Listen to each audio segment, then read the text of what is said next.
Welcome back, artistic family, to Shannon Gibson Art and Designs. Glad you guys are here today. Please make sure that if you are subscribed to my channel, that you are subscribed and you hit your notifications.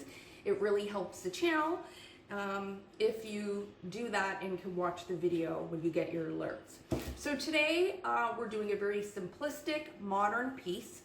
I'm only going to be using a couple colors. And we're going to be using a variety of textures. So I have some drywall compound, which you guys have seen me use several times. I will link my textured art playlist for you in case you are new to my channel. I also have some regular beach sand, and I'm using up the little bit that I had left of my Pebeo textured gel sand. Okay, so they're both sand.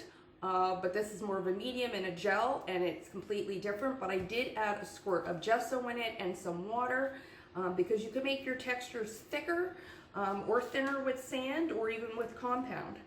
So the first thing that I want to do is just apply some compound, but I want it much thinner on the canvas. So what I'm going to do is simply take my scraper here.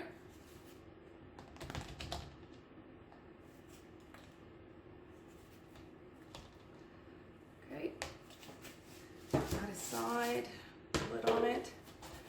I'm going to smooth it out a little bit. Okay. Smooth it out. And then I'm simply just going to add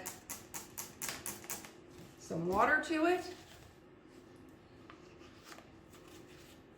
And continue to do so until I have more of a thinner paste.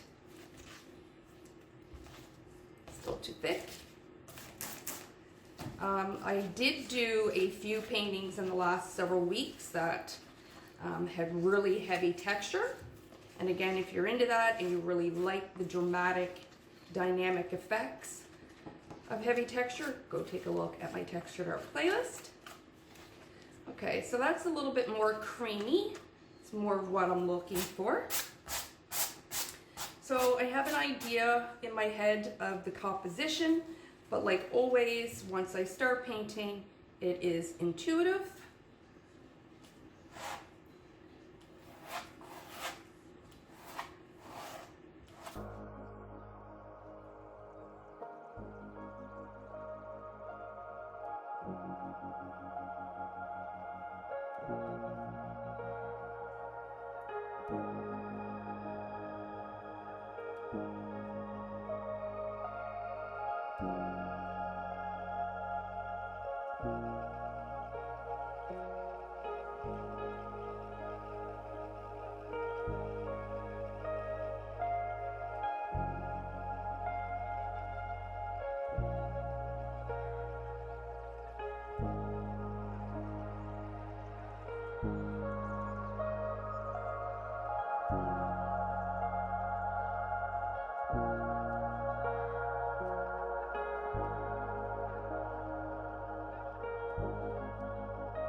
you.